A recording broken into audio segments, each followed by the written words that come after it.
Hello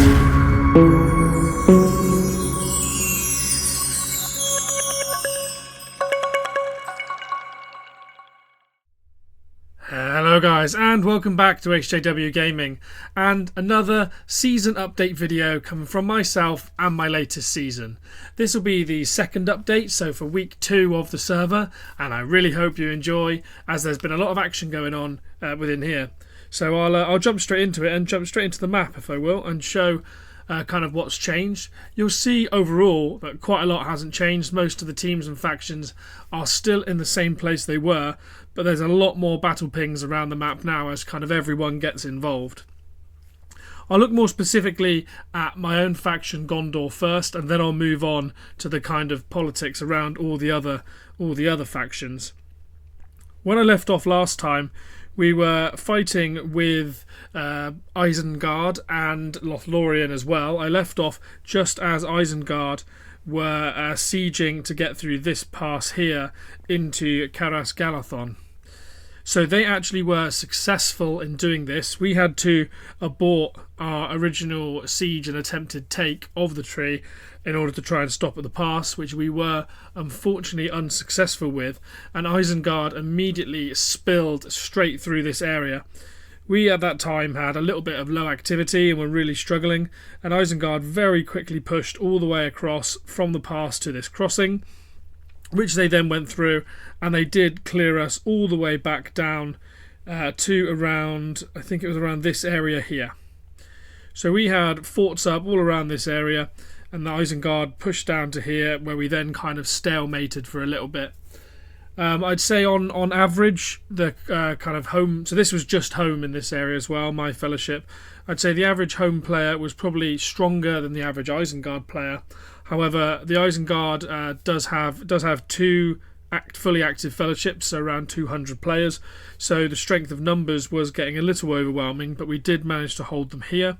Whilst they also came down this little arm here and came around to the tree itself, cleared our forts, etc. away, and we kept this crossing, and we were just kind of trying to stop them from sieging or gaining ground in this regard. So it's kind of a little bit of a stalemate around here for a little while, with a lot of good PvP.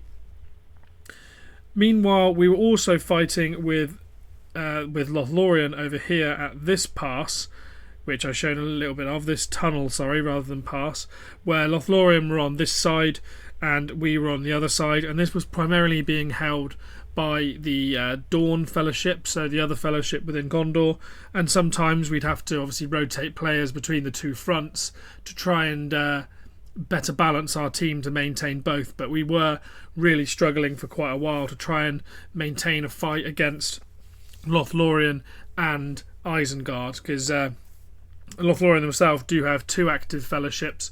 One is a Season 2 fellowship, though they have been really quite impressive for Season 3 fellowship, but they have been really quite impressive with a lot of their movements this season. And then the other fellowship is CMPS. I'll get on to the kind of fellowship rankings in a bit, but yeah, so we were kind of stalemated and getting slightly overwhelmed by strength of numbers of kind of our 200 against around 400-ish of the opposition. Obviously that's kind of estimated fellowship numbers. You're never going to have those numbers kind of active at one time. Things did change slightly, however, when Lothlorien decided to switch things up, and they pulled their players away from that tunnel I just shown you, and we started to gain ground there. However, they did that so they could push through the Dol Guldur kind of southern Anduin Vale area, and they managed to get a fellowship fortress set up at this end. I believe it was up on one of these tiles up here. I think it was this 260. So you can see they were in Caras Galadhon as well, and they pushed very quickly. This was both the 2 fellowships of Neon. Neon originally had it and were using it to pressure downwards on our supply lines all along, as our supplies were kind of coming along this road to fight Isengard. So Neon were always pressuring to try and cut those off.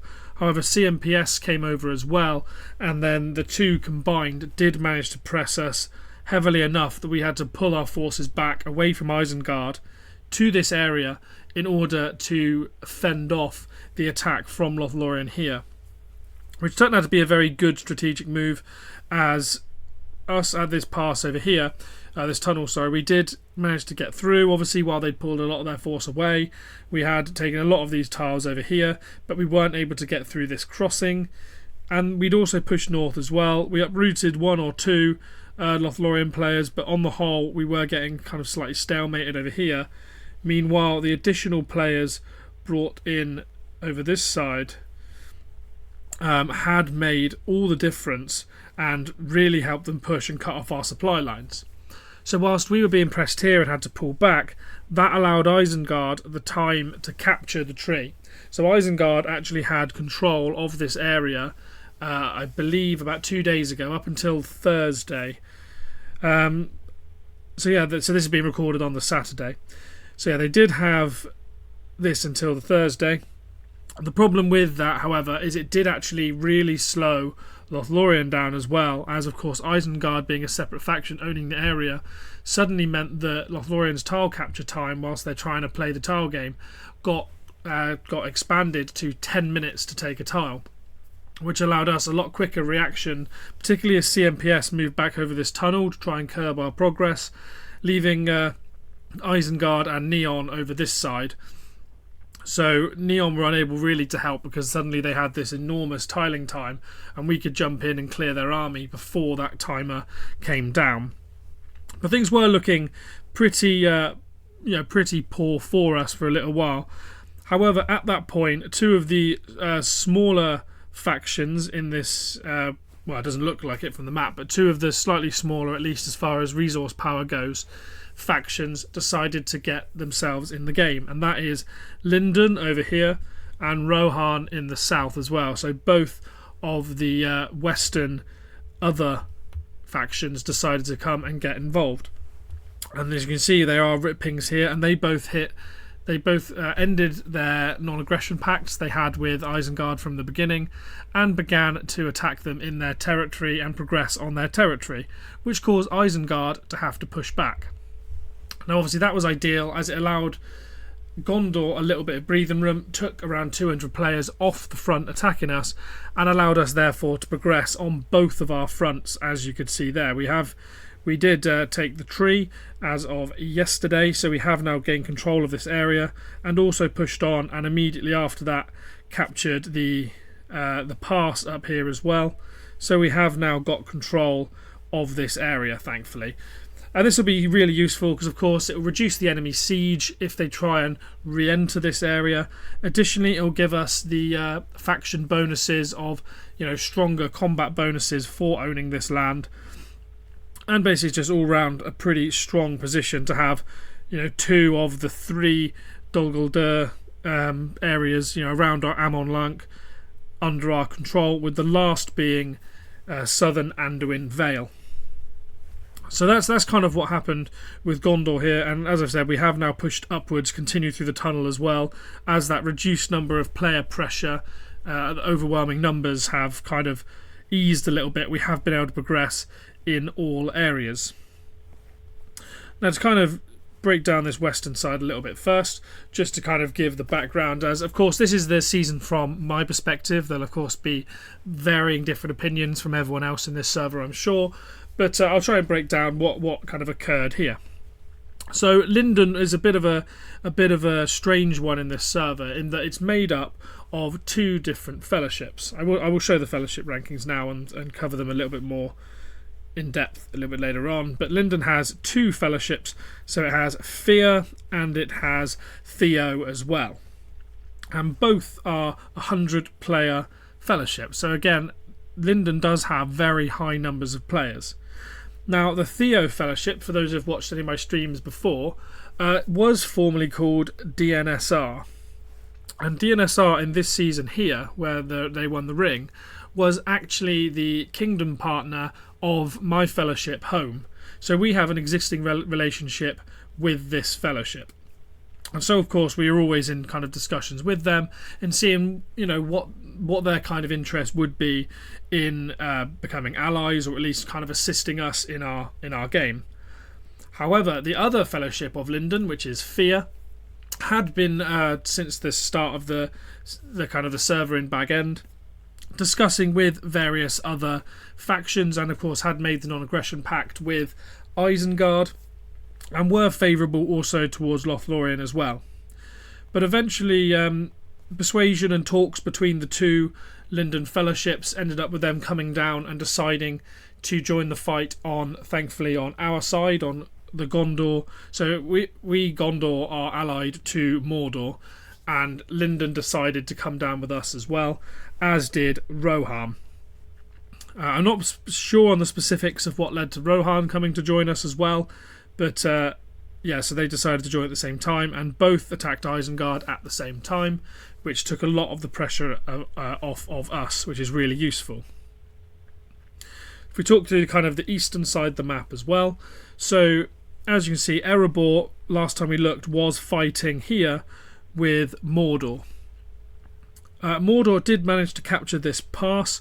I did see there was some kind of complaining about it in World Chat. I'm not sure what the specifics are, but I think the complaint was that there was an update in the game, which of course led to maintenance for a few hours, and when the maintenance came down, that's the point when Mordor then immediately attacked the pass, which seems like a reasonably smart strategic move, as you're probably likely that Erebor will not be prepared for it, and so it seemed, as they did manage to get through the pass, they'd been stalemated for a little while. They have pushed upwards north. They haven't captured Withered Gardens yet, but as you can see, they have surrounded it.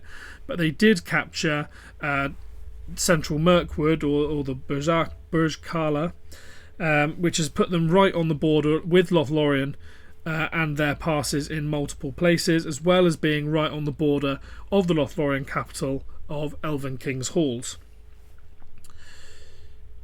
In the meantime, whilst they were also fighting with Erebor, Rune has been doing so too. So Rune came through this northern pass here.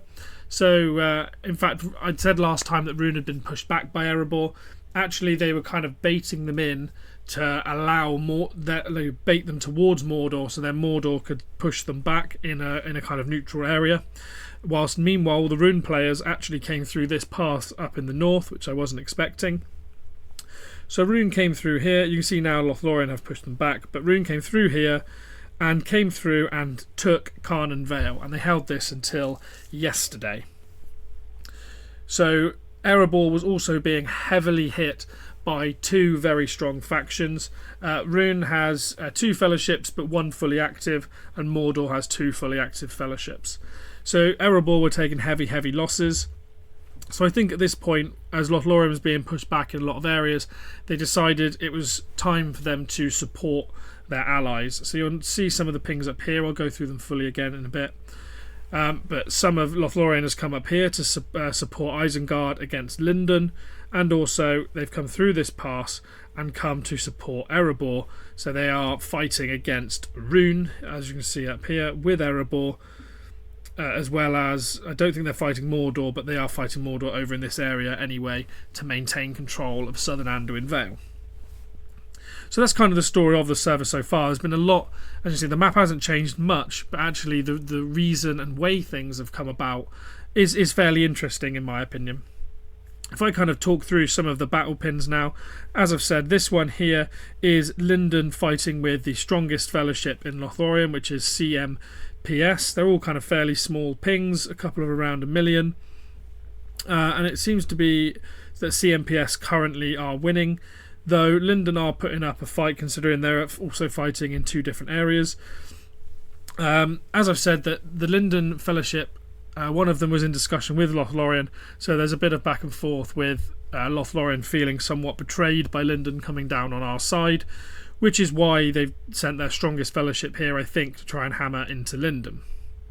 But you see they're scrapping here, and I don't know if they are, but it appears to be that they're heading towards the capital of Linden, so we'll see how that kind of shakes out over time. South of here you can see there's some fights around Isengard as well. So these are where Linden hit into Isengard, so they are fighting on multiple fronts now. There's this one here where they are fighting back and forth with Isengard across these crossings, which it looks like they've pretty recently took back. So yeah, there's a lot of fighting here. You've also got the main fight over here, which is around kind of like the Rivendell area and region. And a lot of it's going in this kind of bottleneck, which has been back and forth. You can see Linden forts are rebuilding as they've pushed Isengard back somewhat, who are having to balance themselves in multiple areas. As I say, if you come kind of down here as well, you'll see there's all these Isengard forts and players. But actually on the other side of the river, you have kind of Home, Dawn and various Gondor players who have come to try and support Linden where they can in this region area. So we can try and get a few uproots of some of these players. Some of these are kind of the strongest in Isengard, particularly this player I've had some good contacts with. Lovely player, very, very friendly.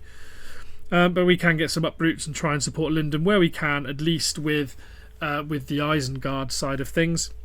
And hopefully eventually potentially see if we can help with Lothlorien, though of course there's a long way to go of this season yet. If I move south, the battle with Rohan has kind of centred around a pass, so you can see we have the tunnel side owned by Isengard with a lot of forts here and some of their players also located down here, tasked with holding Rohan from moving through, as of course a tunnel is a lot less of a protection than the other side, which is the pass. So Rohan are holding the pass currently. You can see a lot of siege damage has been done to it, so I think Isengard did launch an assault on Rohan, which they seem to have repelled, which is good to see, and that's another reasonable battle ping of about 3 million. And these are of course going to be smaller battle pings because they're not all in one area, these are all spread elsewhere, so if you total them all up there's a lot of troops being lost here. Meanwhile the fighting's cooled down around Karas. This actually is pretty much my solo battle ping here, with me fighting around here a lot. You can see I had a fair few of these tiles that have now been taken back, but scrapping with various different CMPS and Neon players. I did uproot I think 4 or 5 Neon players from this area. You can see there's some big gaps here where settlements used to be, here, and over here I believe. But yeah, there's a bit of a back and forth here. I'll show some of my PvP reports with them shortly. Next up on the battle pings, we have this one over here, which was kind of our main one with Lothlorien. That's died down a lot now and dropped down to a 3 mil ping. It was 10 to 12 million previously. And you've also got some of Lothlorien scrapping with Mordor here, with Mordor moving towards capturing a pass and moving into southern Anduin Vale. So I'm assuming at some point this will mean Lothlorien will have to make a choice. Do they want to continue pressing Linden for their punishment, or do they want to try and maintain southern Anduin Vale and take up a defensive position? And this is only a small ping currently, around 500k. You also have Erebor and Mordor fighting over here, over this crossing and pass as well, with Erebor defending. And this is a 1.3 million ping, as you can see the various different fellowships. And then lastly you have Rune with Lothlorien and Erebor. So lots going on, lots of different passes. You can see there's still a lot of empty keeps. At the minute we are kind of picking up some of these behind us just to secure our areas before we carry on moving and deciding how we can best help our various allies. If I talk through the fellowship leaderboard I briefly shown earlier, there has been a little bit of a changing of the ranks here. Dawn remains on top, which is unsurprising as we've had a lot of kind of free space to farm into, and Dawn have done very well at that and have been top pretty much since day dot of the server. Second is also Mordor. Mordor's, don't want to say it's shady fellowship, who have again had a lot of free space to work in since they moved north. We haven't really clashed with anyone on the way north, so they similarly have had a lot of time to farm. Next up, Home's jumped up a couple of positions. As we've had the opportunity to take a lot of tiles from Lothlorien and Isengard as we've moved around, we have since grown in power and of course decreased that of the Lothlorien fellowships. Linden, meanwhile, in the time whilst they were farming before they kind of got involved in the PvP, both of them have built up a very significant power base. So both the Linden fellowships are 4th and 6th, so they do have now one of the strongest joint power rankings in the server.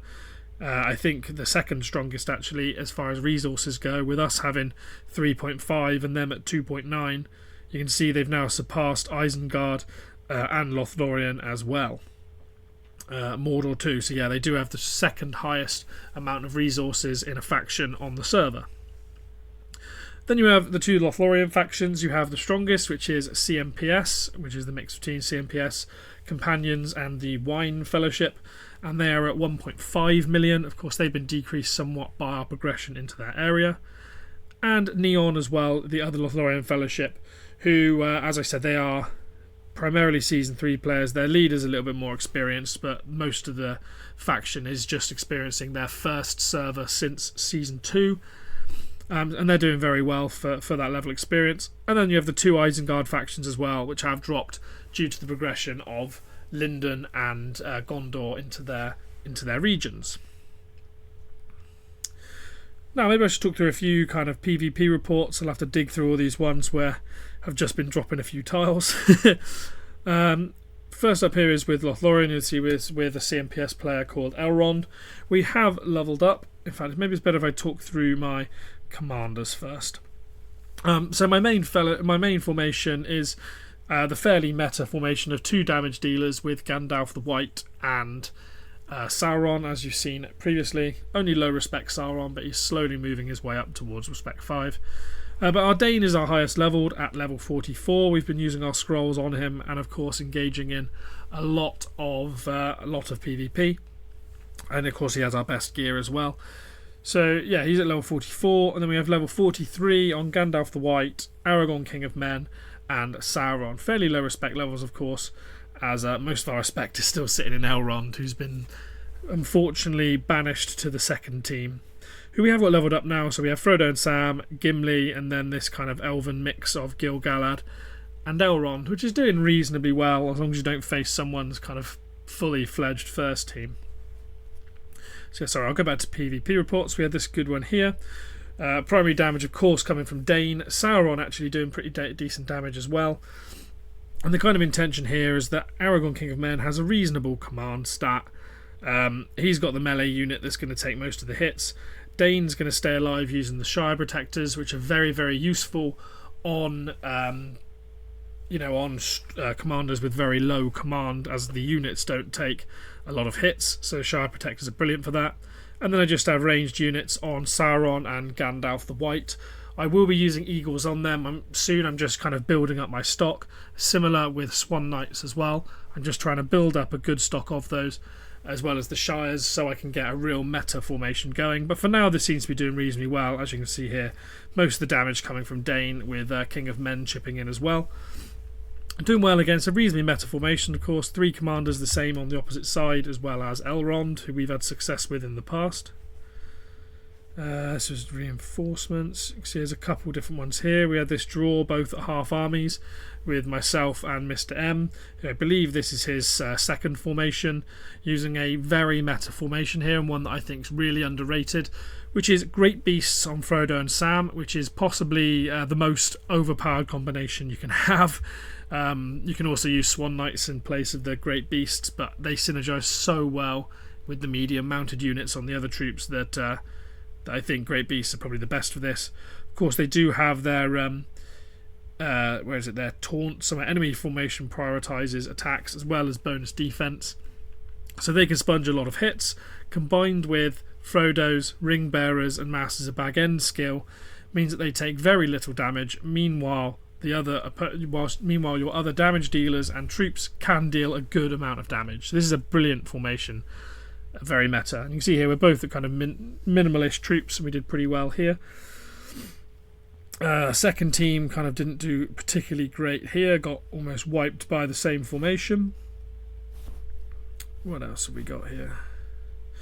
We got this one here where unfortunately it's the same in the same formation, but I forgot to gear my commanders, so I'm quite surprised I didn't get zeroed, as a lot of my commanders did not have gear here, so a big waste of troops, which seems to be a common theme of mine. I do it a lot when I'm tiling.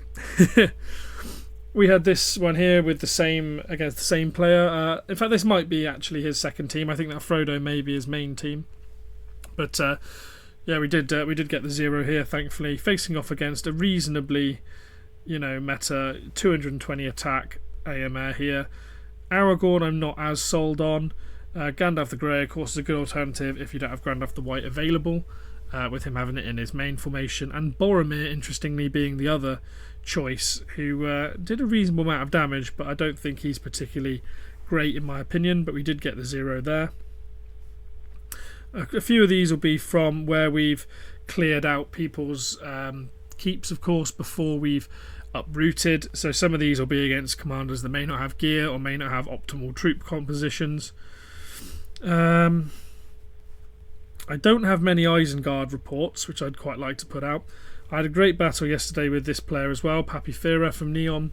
Again, similar kind of builds to mine, using Dane as well as King of Men. The only difference is he uses the Shadow, where I'm using Sauron. But you can see very good builds as well, decent gear. Very strong player. We were going back and forth for a lot of yesterday, as you can see here. Kind of getting various different fights, but even our second formations getting in on the act. But yeah, a fair few bits of PvP all round. I'm not going to show too many more. But this is kind of the end map at the end of week 2. For the sake of keeping this video not too long, I'm probably going to call it here. If you have enjoyed this video, please drop a like and please consider subscribing to see more of my seasonal content in future, as well as a lot of the commander guides and kind of other guides that I'm producing as well. Yeah, if you have liked it, I'd really appreciate a like, and I really hope to see you on the next one.